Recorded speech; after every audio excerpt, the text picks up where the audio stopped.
Join us, Kerry, Boris and me, John, as we embrace the ultimate van life experience, from sunrise hikes to cosy nights under the stars.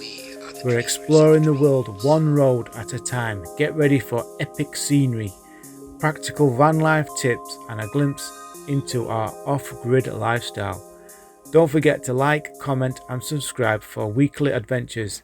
See you on the road. So we've sold the house and we're now living in the van. It's took us 6 months to do it, but we've got there. There's been some teething problems. We've been in the van now for 2 weeks and there's been some teething problems. We've got a unit, like a storage unit, and we've had to literally take everything out of the house and put it in this storage, this big container. Luckily with the van we've been able to do that. I've put like flat packs, wardrobes, the old tables, an old puffet thing you put your feet on, all sorts, bags of clothes, everything. It was a big job to do, but we got there. And then we got to the campsite where we're stopping, and it was I'm talking about middle of the night. It was about 5 o'clock at night. It felt like middle of the night because it's dark at the minute. And we started going up the track to where most of the campers stay, and it was just muddy as, and we were driving into the mud and we got stuck. So that really annoyed us after a long day. Couldn't believe it. And we were in the mud for about 3 days. I actually went to work on one of those days and Kerry just went, "I can't do this without you, we need to be together." And I said, "Do you know what we do? We need to sort all this stuff out from the transition of coming out of the house into the camper van. And I need you to be here in the van." And I said, "Yeah, you're right," because it was just so stressful. So I put my notice. Well, I didn't put any notice in the work. I just said I'm leaving because we're living in a van, and just let them know. So yeah, that's what happened, and we just took it from there. We've just been we kind of like, I suppose, like you just dive in and just swim and just go with it, and you sort of like just take every eventuality and solve. It's just a big problem solving thing, you know, all this transition that we're going through.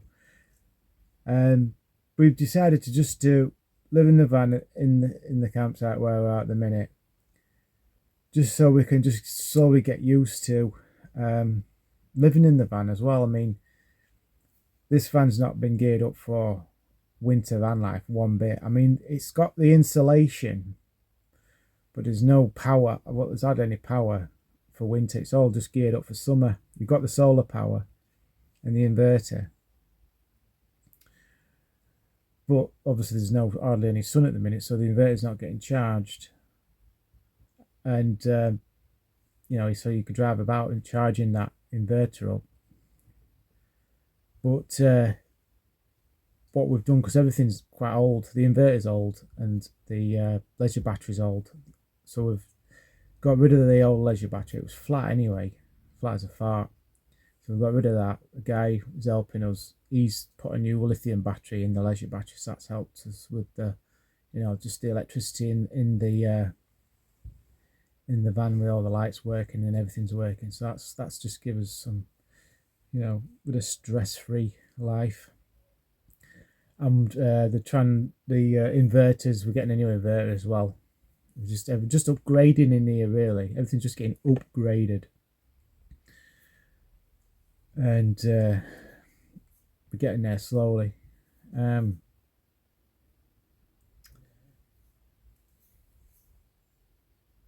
yeah, so the plan is to well, slowly we've been getting used to living in a van, as I've said. But we've been talking about it today. But what we're going to do is we're going to I'm going to go back to work, a different place. We're going to find a different campsite in a different in the Teesside area, but just like run about looking like maybe Darlington, somewhere like that, instead of like Redcar. So we might just go over to Darlington. I'm going to get another job, and I'm going to work for. The plan is I'm going to work for 3 months, and then we're going to go up to Scotland in the summer. So that's the plan. I mean, I'm going to be working 6 months a year, and then sort of like not working 6 months and just touring in the van for 6 months of the year. So yeah, that's sort of the plan for me. Kerry's not working at all now, so it's all looking good now. It's just sort of, we take day by day in here at the minute. It's different to like living in a house totally. It's like you don't like, I find myself not wasting things, like especially with like electric. You don't, or just water as well. It's topping up, because there's a lot of work involved with Vanlife.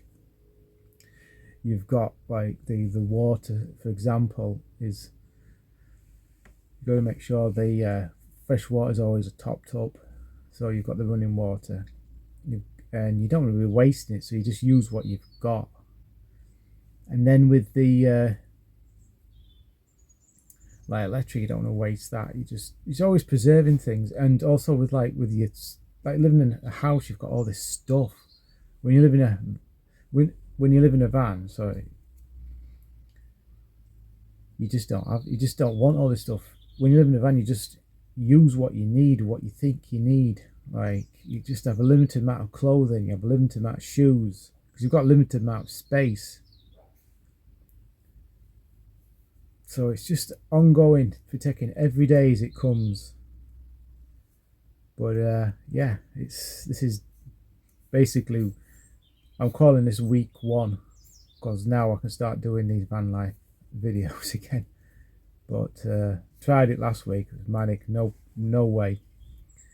But yeah, you just got to say anything. You just got to problem solve. If you want something to work in your life, you've got to problem solve it, and it starts getting a little bit easier and a little bit easier the more you deal with them.